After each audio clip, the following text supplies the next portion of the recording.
E aí, o informativo 872 do STJ já está entre nós. E olha, ele trouxe algumas decisões bem importantes que mexem com o dia a dia de todo mundo, desde a rotina de um escritório de advocacia até a execução de uma pena.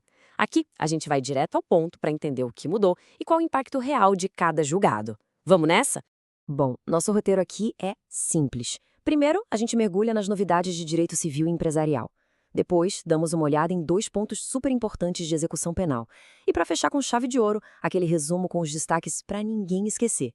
Então, vamos começar pela primeira parte. Aqui, o STJ navegou por temas bem variados, viu? A gente vai falar desde a cobrança de taxas de escritórios de advocacia até o uso de uma ferramenta de investigação com um nome, digamos, bem sugestivo: Sniper. O primeiro caso já afeta um monte de gente, a famosa taxa de licença para localização, a TLL. A grande dúvida era a seguinte: será que a Lei da Liberdade Econômica, quando disse que a advocacia é uma atividade de baixo risco, acabou isentando os escritórios de pagar essa taxa para a prefeitura? Olha que interessante o embate de ideias. De um lado, a OAB de Santa Catarina veio com um argumento que parece lógico, né? Se a advocacia é de baixo risco e não precisa mais de alvará para funcionar, por que cobrar a taxa ligada a essa licença? Mas o STJ não viu bem assim. Para o tribunal, a Lei da Liberdade Econômica deixou bem claro que não mexe na área tributária. E mais, a taxa não é pela licença em si, mas sim pela fiscalização que o município pode fazer, o tal do poder de polícia que continua valendo. E aqui, para não deixar nenhuma dúvida, está o destaque da decisão. O STJ bateu o martelo. A lei não acabou com o poder de fiscalização do município. Conclusão? A cobrança da taxa é totalmente legítima, inclusive para os escritórios de advocacia. Fim de papo. Agora, vamos para um tema que, nossa, dá dor de cabeça em milhares de processos de execução: a prescrição intercorrente. Bom, só para a gente alinhar aqui. Prescrição intercorrente é basicamente quando se perde o direito de cobrar uma dívida porque o processo ficou parado por muito tempo. Só que a definição de ficar parado mudou completamente. E a mudança foi da água para o vinho, pessoal.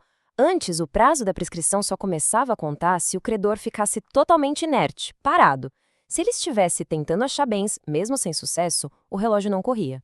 Agora, com a nova lei, o jogo virou. O prazo começa a correr automaticamente, não importa se o credor está se mexendo ou não.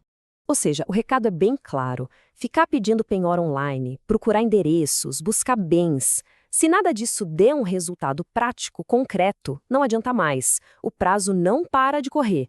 É uma mudança gigante que força mais eficiência de quem cobra a dívida e busca dar um fim aos processos que se arrastam por anos. Mudando completamente de área agora, vamos para um caso que mistura direito eleitoral e processo civil. Pensa na seguinte situação: o diretório municipal de um partido político contrata serviços para a campanha, por exemplo, e não paga a conta. A empresa pode cobrar essa dívida do diretório estadual desse mesmo partido? E a resposta do STJ foi um sonoro não, baseado em dois pontos principais. Primeiro, a responsabilidade é de quem contratou. Não existe uma solidariedade automática, um todos por um, entre os diretórios. E segundo, um ponto processual crucial. Depois que já saiu a sentença, não dá para simplesmente trocar o réu no meio do caminho. O processo já se estabilizou. Agora se preparem para uma decisão que parece coisa de filme, unindo direito e tecnologia. O STJ deu o aval para o uso do sistema Sniper, uma ferramenta do CNJ, para rastrear o patrimônio de devedores. A grande questão era: usar o Sniper numa cobrança comum não seria uma quebra de sigilo exagerada?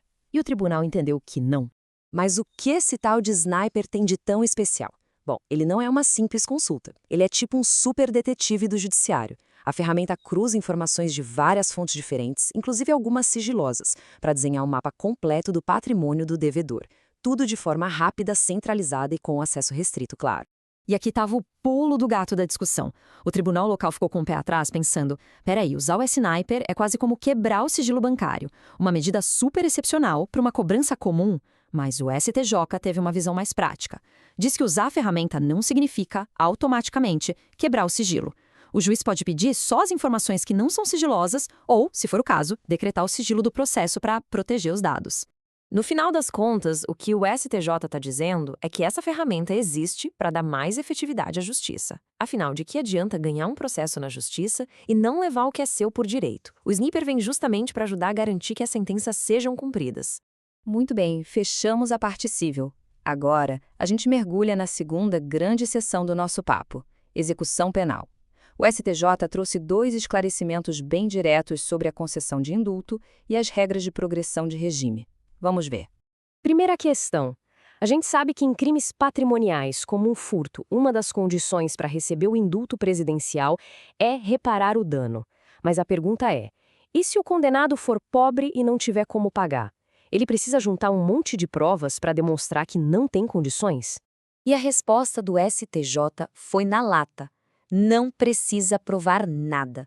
Se a pessoa é assistida pela Defensoria Pública, a sua situação de pobreza, a sua hipossuficiência já é presumida. Simples assim.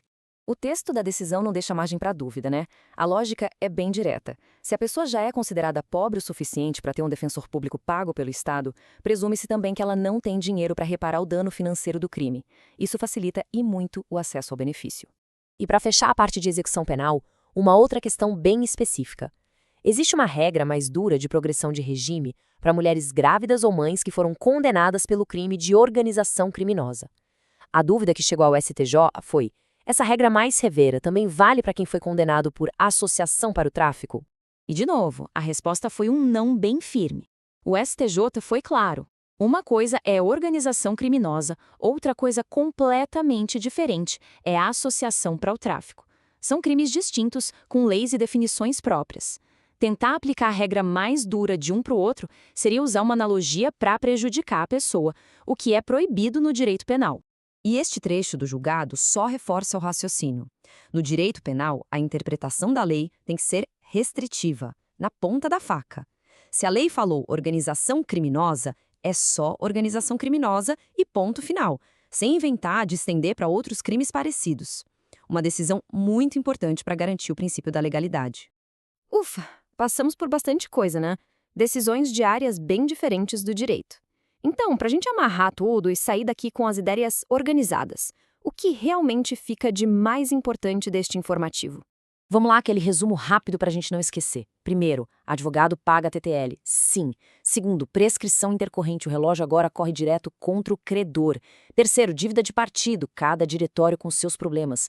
Quarto, sistema sniper está liberado para ajudar a achar bens. Quinto, no indulto, quem tem defensor público é presumidamente pobre. E por último, a regra mais dura de progressão de regime é só para organização criminosa. E para a gente terminar, fica aqui uma reflexão.